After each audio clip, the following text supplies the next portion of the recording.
can we expect that there would be, next meeting or meeting after, a formulation of action plans that you'd like to present to us?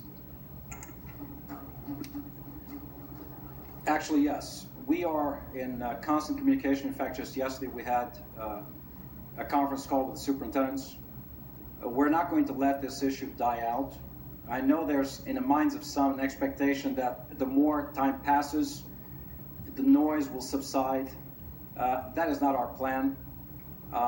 So expect letters to the editor, expect op-ed pieces, expect continued attention to be provided to this issue, and expect also specific action in some parts, in some cases by boards, and events between superintendents and boards around adjacent districts on these matters. The department wishes to release school grades. Initially it was October, then was moved to November, maybe now December. I've heard now January, and you and I know by end of February, kids are sitting down to be assessed again. What's the point? As I said, what a great motivational act, right? Your school has just been labeled blank. Now sit down and take a test. So expect much more to happen. Thank you very much, sir. Ms. Regalado? Just really quickly. I mean, we talk about this every year, and I think that this year we have an opportunity because next year, our following session is an election year for all of our representatives and some senators. And we should, at a minimum, ask our Dade delegation to commit to supporting our position. I think that the majority of them do.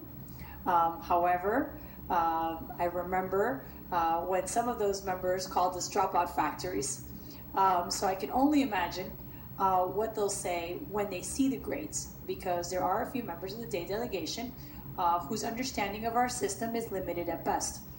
And I don't want them, to run around with these grades without understanding that they really do not encompass or in any way determine to an outsider what our kids are learning in our schools. So I think that's something that we should consider. I think we've been very clear on our position, and I agree that we have to take state action.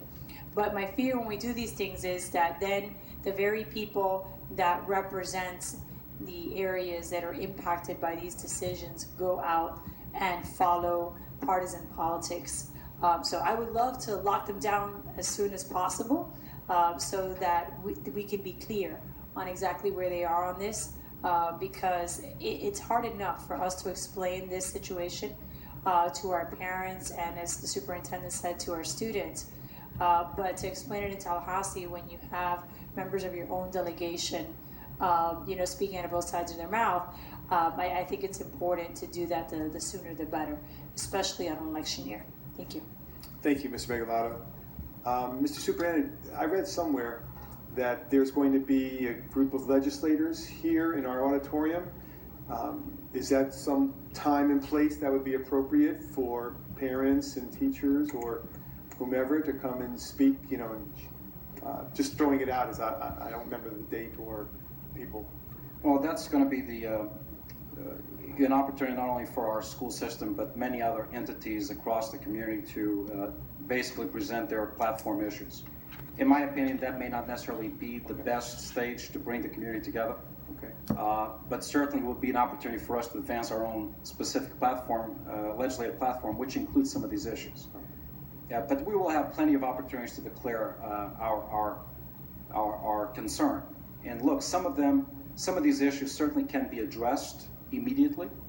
Some will require some statutory change to bring reason back to the accountability system. I mean, I could go on and on and on.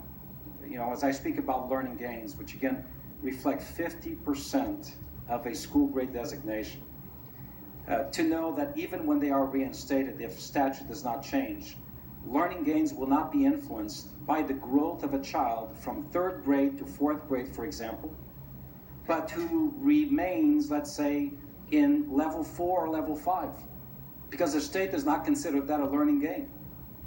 And now let me flip this. I'm going to be cute with words. What did the student acquire from 3rd grade to 4th grade? He acquired knowledge. He gained learning, right? But if he is in level 5 or level 4 or level 3, even though he learned 1 year's worth of learning, he gained that knowledge, no credit is given.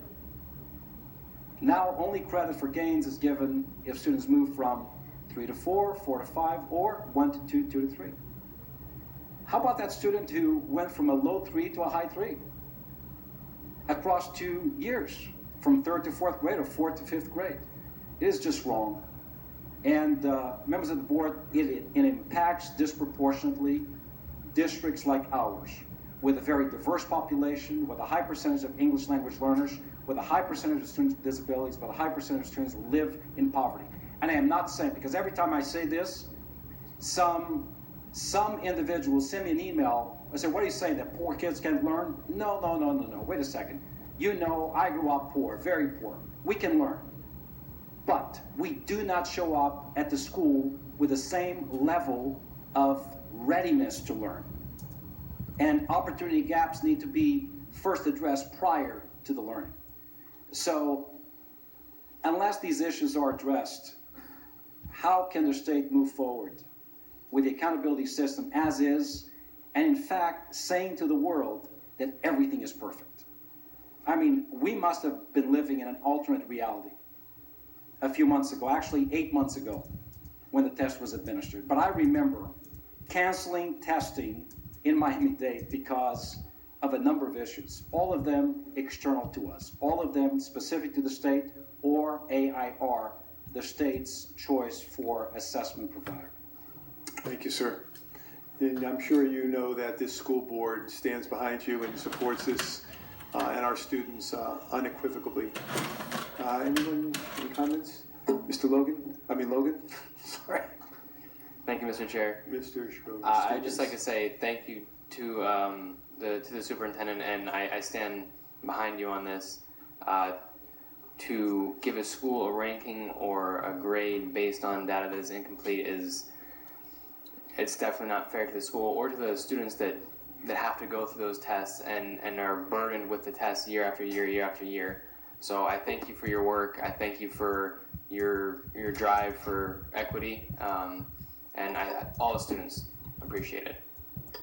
Thank you, Logan. Dr. Carr? Thank you, Mr. Vice Chair. I think that the superintendent already knows that this goes beyond the Dade delegation is a great start, but this is just a statewide issue. And a lot of times we're having these struggles as the greater consortium, which is typically the 11 most southern school districts, us against the north, and that's how it's portrayed. But this is just every single one of the 67 counties. So this just has to be a time where all of the counties, all of the school boards, all of the superintendents are working together so that the letter grades aren't just given where there's issues in terms of validity and reliability and all of the other things the superintendent mentioned. Mm-hmm. So I think this is a time where we go, certainly working with the delegation is always helpful, but going way beyond that this time, where every single school district is working with us, I think is the only way we're going to have any traction, because I know the superintendent spoke directly to the governor just the other day and saw him here at one of our schools. But unless every district weighs in very strongly on behalf of children and the teachers who are just working each and every day trying to make sense of this system, that we're not going to be successful, and it's just going to be damaging. So I'm hopeful that we can get all the other 66 districts, and I'm sure under Arada Mendez Cartaya's work and in your office, we can make this happen. Thank you. Thank you very much, sir. Anyone else? No? Thank you, Mr. Superintendent, for bringing this to our attention. We'll start with the B items.